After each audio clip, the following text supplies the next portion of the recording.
Nadiad municipal કોર્પોરેશનમાં ચાલી રહેલા ભ્રષ્ટાચાર અને કર્મચારી શોષણના આક્ષેપો સામે હવે ખળભળાટ મચી ગયો છે।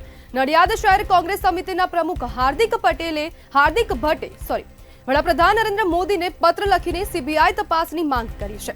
તેમનો આક્ષેપ છે કે છેલ્લા 14 વર્ષથી મનપામાં 11 મહિનાના કરાર આધારિત કર્મચારીઓને લઘુત્તમ વેતન તથા કાયદેસરના લાભો આપવામાં આવતા નથી।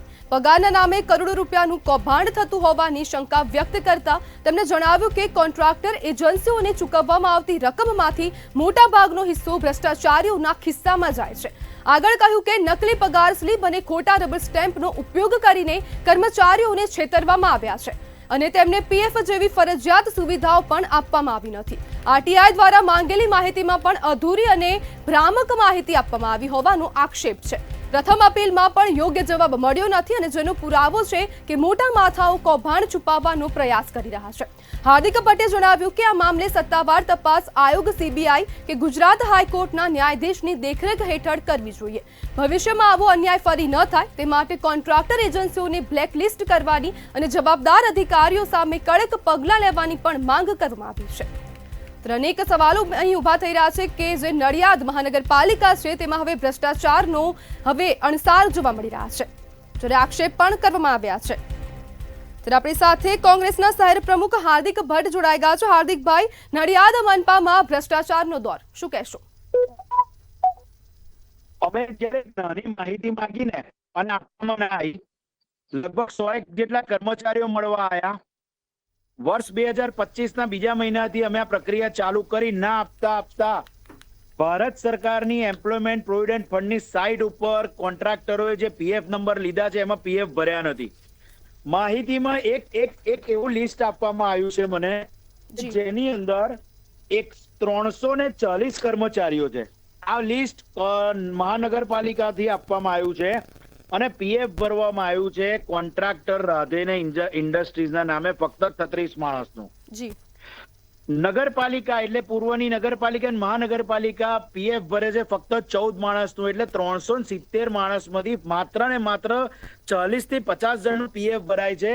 આ લોકોને જે એજન્સીનો કરાર કરવામાં આવ્યો હતો કે ભાઈ અમે એજન્સીના પૈસા તમારે કેટલા રૂપિયા અમે એક વ્યક્તિને આપીશું, હવે સરકાર જોડે 18,000 રૂપિયાનો કરાર કરવામાં આવ્યો છે એક કર્મચારીનો, અને આ લોકો પીએફ કાપ્યું છે 11,000 રૂપિયા ઉપર, અને 11,000 રૂપિયા ઉપર કાપ્યા પછી પણ એમનું પીએફ ભર્યું નથી, માત્ર ને માત્ર ચલણ બનાવી દીધું છે। આ તો માત્ર 50 કર્મચારીઓનો પ્રશ્ન છે, બાકીના 250 કર્મચારીઓને 7,500 8,000 રૂપિયા આપવામાં આવે છે, એટલે એક વ્યક્તિ દીઠ 10,000 રૂપિયાનો આ લોકો ચોરી કરે છે। તો 200 વ્યક્તિ વત્તા 50 એટલે હું માનું છું ત્યાં સુધી દર મહિને 15 થી 17 લાખ રૂપિયા પીએફ થી માંડીને આ બધા ચોરી કરે છે। આ વર્ષ 2011 થી ગુજરાત સરકારનો લઘુત્તમ વેતન નહીં ચૂકવીને, બોનસ નહીં ચૂકવીને આ લોકો કાયદાની પ્રક્રિયાને ભંગ કરી રહ્યા છે। વધુમાં કે આ લોકો એક કોન્ટ્રાક્ટરને કોન્ટ્રાક્ટ આપવામાં આવ્યો છે A1 સિક્યુરિટી, એને વર્ષ 2020માં કોન્ટ્રાક્ટ આપવામાં આવ્યો છે। સિટી ઇજનેરની એમાં મહાનગરપાલિકાના સહી છે। કેટલા રૂપિયાનો કોન્ટ્રાક્ટ આપવામાં આવ્યો છે એવી કોઈ માહિતી નથી। બીજા એક કોન્ટ્રાક્ટરને કેટલા રૂપિયાનો કોન્ટ્રાક્ટ આપવામાં આવ્યો તેની માહિતી છે।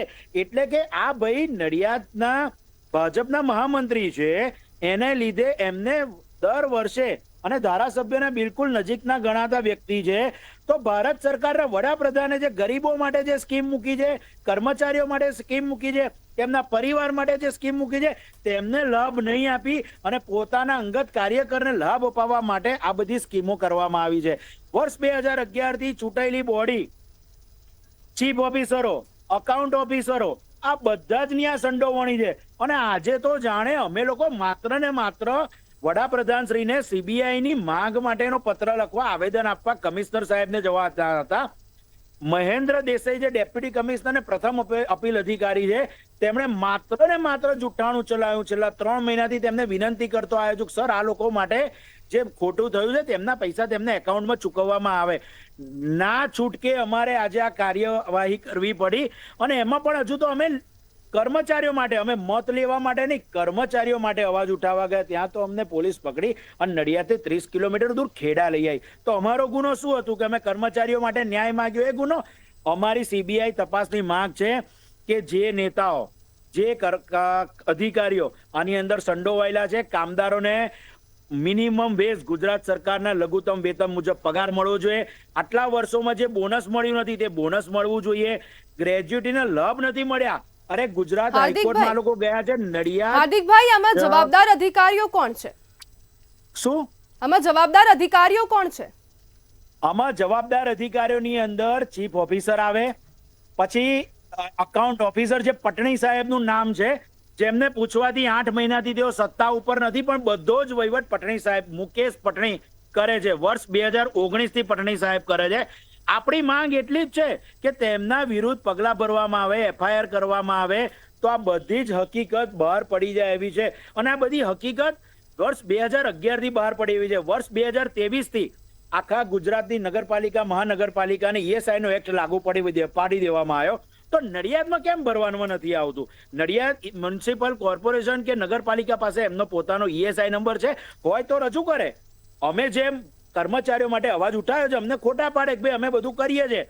મેં આજના પત્રમાં મહેન્દ્ર દેસાઈ કે જેમનું વહીવટ શાખા છે, મહેકમ શાખા જેમનું ડિપાર્ટમેન્ટ છે, ડેપ્યુટી કમિશનર છે, મેં એમને કહ્યું કે તમારે અમને નથી આપવું. નડિયાદના જાહેર ચોક ઉપર બેસો ને અમે માહિતી માંગી અને બધાને બતાવો કે નડિયાદ નગરપાલિકા અને અત્યારની મહાનગરપાલિકા સાચી છે. તેઓએ ફક્ત નામ જાહેર કરવાના છે, તેઓએ પગલા ભરવાના છે, પણ કોના પ્રેશરમાં તેઓ પગલા નથી ભરતા?